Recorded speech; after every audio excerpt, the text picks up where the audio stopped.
Hi all, അസ്സലാമലൈക്കും. Welcome back to Silna's kitchen. ഇന്നത്തെ recipe ഒരു അടിപൊളി ടേസ്റ്റി ആയിട്ടുള്ള ഒരു വെറൈറ്റി ആയിട്ടുള്ള ഒരു ഈവനിങ് സ്നാക്സിൻ്റെ റെസിപ്പിയാണ്. കുട്ടികൾക്കും വലിയവർക്കുമെല്ലാം ഒരുപോലെ ഇഷ്ടാവുന്ന കിടിലൻ ടേസ്റ്റി ആയിട്ടുള്ള ഒരു അടിപൊളി പലഹാരത്തിൻ്റെ റെസിപ്പിയാണ്. അതുകൊണ്ട് തന്നെ വീഡിയോ സ്കിപ്പ് ചെയ്യാതെ മുഴുവനായിട്ടും കണ്ടേക്കണേ. റെസിപ്പിയിലോട്ട് കിടക്കുന്നതിന് മുമ്പായി സിൽനാസ് കിച്ചൺ ചാനൽ ആദ്യമായിട്ട് കാണുന്നവരാണെങ്കിൽ പ്ലീസ് ഒന്ന് സബ്സ്ക്രൈബ് ചെയ്തേക്കണേ. ഒപ്പം തന്നെ ഈ വീഡിയോസ് നിങ്ങൾക്ക് ഇഷ്ടപ്പെടുകയാണെങ്കിൽ ഒരു ലൈക്ക് ചെയ്ത് ഷെയർ ചെയ്ത് സപ്പോർട്ട് ചെയ്യാനും മറക്കരുത്. ഇനി നമുക്ക് റെസിപ്പിയിലോട്ട് കിടക്കാം. ഈ ഒരു പലഹാരം തയ്യാറാക്കുന്നതിന് വേണ്ടിയിട്ട് ആദ്യം തന്നെ ഞാനിവിടെ ഒരു പാൻ സ്റ്റൗവിലേക്ക് വെച്ച് ഫ്ലെയിം ഓൺ ആക്കി കൊടുത്തിട്ടുണ്ട്. ഇതിലേക്ക് കുറച്ച് ഓയിൽ ഒഴിച്ചു കൊടുക്കുന്നുണ്ട്. ഓയിൽ ഒന്ന് നന്നായിട്ട് ചൂടായി വരുന്ന സമയത്ത് ഇതിലേക്ക് ഒരു 3 അല്ലി വെളുത്തുള്ളി ചെറുതായിട്ട് കട്ട് ചെയ്തതിന് ശേഷം ഇതിലേക്ക് ഇട്ട് കൊടുക്കാം.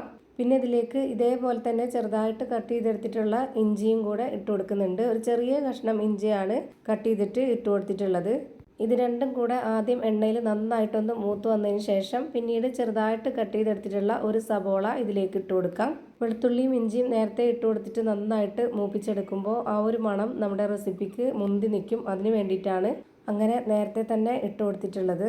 ഇനി ഗ്രേറ്ററിൽ ഗ്രേറ്റ് ചെയ്തെടുത്തിട്ടുള്ള ക്യാരറ്റും ഉരുളക്കിഴങ്ങുമാണ് ഇതിലേക്ക് ഇട്ട് കൊടുക്കുന്നത്. നല്ല പോലെ ചെറുതായിട്ടുള്ള ഹോളിലാണ് ഞാനിത് ഗ്രേറ്റ് ചെയ്തെടുത്തിട്ടുള്ളത്. നിങ്ങൾക്ക് നല്ല കുറച്ചുകൂടെ വലിപ്പത്തിൽ എടുക്കണമെന്നുണ്ടെങ്കിൽ അങ്ങനെ ചെയ്യാം. അതൊക്കെ ഓരോരുത്തരുടെ ഇഷ്ടത്തിനനുസരിച്ച് ചെയ്തിട്ടെടുക്കാവുന്നതാണ്. ഈ ഒരു രീതിയിൽ നന്നായിട്ട് ചെറുതായിട്ട് ഗ്രേറ്റ് ചെയ്തെടുക്കുമ്പോഴത്തേക്ക് പെട്ടെന്ന് തന്നെ വെന്ത് കിട്ടുകയും അതുപോലെ തന്നെ നന്നായിട്ട് കുഴഞ്ഞ് കിട്ടുകയും ഒരു പ്രത്യേക ടേസ്റ്റൊക്കെ ആയിരിക്കും. അതിനാണ് ഞാൻ ഈ ഒരു രീതിയിൽ ഗ്രേറ്റ് ചെയ്തെടുത്തിട്ടുള്ളത്. ഇനി ഇതിലേക്ക് എരിവിന് വേണ്ടി 2 പച്ചമുളകും കട്ട് ചെയ്ത് ഇട്ട് കൊടുത്തിട്ടുണ്ട്. ഇനി ഇതിലേക്ക് പൊടികളാണ് ഇട്ട് കൊടുക്കേണ്ടത്. ആദ്യം തന്നെ ഞാൻ ഇതിലേക്ക് ഇട്ട് കൊടുക്കുന്നത് ചിക്കൻ മസാലപ്പൊടിയാണ്. ഞാനിപ്പോൾ ഇതിലേക്ക് 2 സ്പൂൺ അളവിലാണ് ഇട്ട് കൊടുത്തിട്ടുള്ളത്. ഇത് നിർബന്ധമൊന്നുമില്ല, ഉണ്ടെങ്കിൽ ഇട്ട് കൊടുക്കുക. ഇട്ട് കൊടുത്തു കഴിഞ്ഞാൽ ഒരു പ്രത്യേക ടേസ്റ്റ് ആയിരിക്കും. പിന്നെ ഇതിലേക്ക് 1 സ്പൂൺ അളവിൽ നല്ല എരിവുള്ള മുളക് പൊടി ഇട്ട് കൊടുത്തിട്ടുണ്ട്. പിന്നെ ഒരു നുള്ള് മഞ്ഞൾപ്പൊടിയും ഒരു നുള്ള് ഗരം മസാലപ്പൊടിയും ആവശ്യത്തിനുള്ള ഉപ്പും കൂടെ ഇട്ട് കൊടുത്തിട്ട് ഇത് നന്നായിട്ടൊന്ന് ഇളക്കി യോജിപ്പിച്ച് കൊടുക്കാം. ഇതിൻ്റെ കൂടെ ചിക്കനോ മുട്ടയോ ബീഫോ ഒക്കെ ചേർക്കണമെന്നുണ്ടെങ്കിൽ അങ്ങനെ ചേർത്ത് കൊടുക്കാം. ഞാനിപ്പോൾ ഇതൊന്നും ഇല്ലാതെ ഇത്രയും മാത്രം വെച്ചിട്ട് തന്നെ നല്ല ടേസ്റ്റായിട്ട് കിട്ടിയിട്ടുണ്ട്. ഇത് നന്നായിട്ടൊന്ന് ഇളക്കി കൊടുത്തതിന് ശേഷം ഒരു 2-3 മിനിറ്റ് ഇത് അടച്ചു വെച്ചിട്ടൊന്ന് വേവിച്ചെടുക്കണം. നന്നായിട്ട് വേവിച്ചെടുക്കേണ്ട ആവശ്യമില്ല, ഇതൊരു തവണ കൂടി വേവിച്ചെടുക്കാനുള്ളതാണ്. അതുകൊണ്ട് തന്നെ നമുക്ക് ആദ്യം അടച്ചു വെച്ചിട്ട് ഒരു 2-3 മിനിറ്റ് ഒന്ന് വേവിച്ചെടുക്കാം. അപ്പോൾ തന്നെ ഇതൊരു പകുതി മുക്കാലോളം വേവായിട്ടുണ്ടാവും. ഇപ്പോൾ ഞാനിതാ ഇത് അടച്ചു വെച്ച് കൊടുത്തിട്ടുണ്ട്. ഒരു 3 മിനിറ്റിന് ശേഷം ഞാനിത് തുറന്ന് നോക്കിയപ്പോഴത്തേക്ക് ഈ ഒരു പരുവത്തിലാണ് കിട്ടിയിട്ടുള്ളത്. ഇത്രയും വെന്താൽ മതി. ഇനി നമുക്കിതിൻ്റെ ഫ്ലെയിം ഓഫ് ചെയ്ത് കൊടുക്കാം. ഇത് ഓഫ് ചെയ്തതിന് ശേഷം ഞാനിത് വേറൊരു പാത്രത്തിലേക്ക് മാറ്റുന്നുണ്ട്. എന്നിട്ട് വീണ്ടും ഈ ഒരു പാൻ തന്നെ സ്റ്റൗവിലേക്ക് വെച്ച് കൊടുക്കുന്നുണ്ട്. ഇതിലേക്ക് ഇനി കുറച്ച് ബട്ടർ ഇട്ട് കൊടുക്കാം. ഇതുപോലൊരു ചെറിയ പീസ് ബട്ടർ ഇട്ട് കൊടുത്തതിന് ശേഷം ഇതൊന്ന് നന്നായിട്ട് മെൽറ്റായിട്ട് വരുന്നവരെ വെയിറ്റ് ചെയ്യണം. ഈ പാൻ മുഴുവനായിട്ടും ബട്ടർ ഇതുപോലെ ഒന്ന് സ്പ്രെഡാക്കി കൊടുക്കുന്നുണ്ട്. ബട്ടർ ഉണ്ടെങ്കിൽ ബട്ടർ ചേർത്ത് കൊടുക്കുക, അല്ലാന്നുണ്ടെങ്കിൽ നെയ്യ് ഒഴിച്ചു കൊടുത്താലും മതി. ബട്ടർ ഇതേപോലെ നന്നായിട്ട് മെൽറ്റായിട്ട് വന്നിട്ടുണ്ട്. ഇനി ഇത് നന്നായിട്ട് ലോ ഫ്ലെയിമിൽ ഇട്ട് കൊടുക്കണം. ഇനി ഞാനിതിലേക്ക് വെച്ച് കൊടുക്കുന്നത് ചപ്പാത്തിയാണ്. ഇനി ചപ്പാത്തി ചുട്ടത് ബാക്കിയില്ല എന്നുണ്ടെന്നുണ്ടെങ്കിൽ നമുക്ക് കുറച്ച് സാധാരണ ചപ്പാത്തിക്ക് മാവൊക്കെ കുഴച്ചെടുക്കുന്ന പോലെ കുഴച്ചെടുത്തതിന് ശേഷം പരത്തിയെടുത്ത മാവ് ഇതിലേക്ക് വെച്ച് കൊടുത്താലും മതി. ഇനി ഞാനിതിലേക്ക് ഇട്ട് കൊടുക്കുന്നത് മൊസറല്ല ചീസാണ്.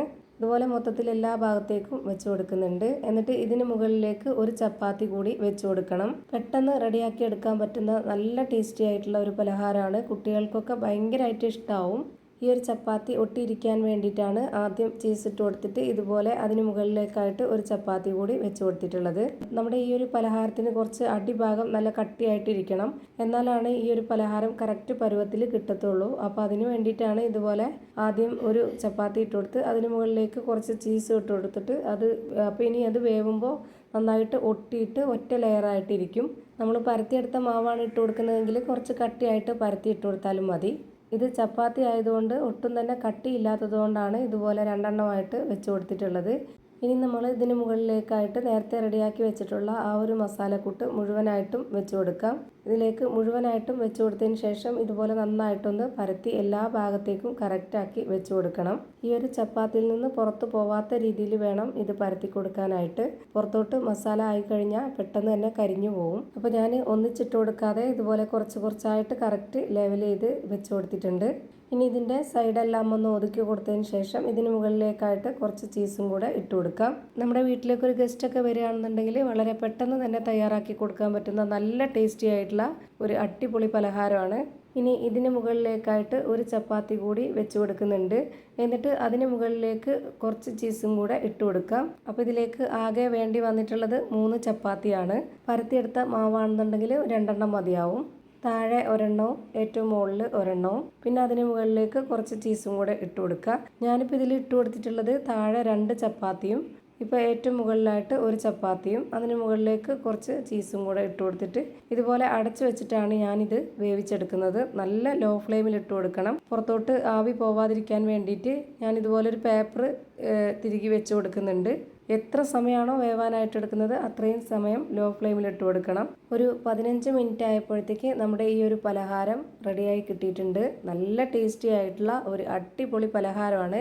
ഇനി ഓരോരുത്തർക്കും ഇഷ്ടമുള്ള വലിപ്പത്തിലും ആകൃതിയിലൊക്കെ കട്ട് ചെയ്തെടുത്ത് കഴിക്കാവുന്നതാണ്. അപ്പോൾ ഇത്രയേ ഉള്ളൂ ഇന്നത്തെ വീഡിയോ ഇഷ്ടമായാൽ ലൈക്ക് ചെയ്യാനും കമൻറ്റ് ചെയ്യാനും ഷെയർ ചെയ്യാനും മറക്കരുത്. അതുപോലെ തന്നെ ഞാനിടുന്ന പുതിയ വീഡിയോസ് നോട്ടിഫിക്കേഷനായിട്ട് കിട്ടുന്നതിന് വേണ്ടി സബ്സ്ക്രൈബ് ചെയ്ത് ബെല്ലൈക്കൺ അമർത്തി അതിൽ ഓൾ എന്ന ഓപ്ഷൻ എനേബിൾ ചെയ്ത് കൊടുക്കാനും മറക്കരുത്. പുതിയൊരു വീഡിയോയുമായി വീണ്ടും വരും. Thank you for watching.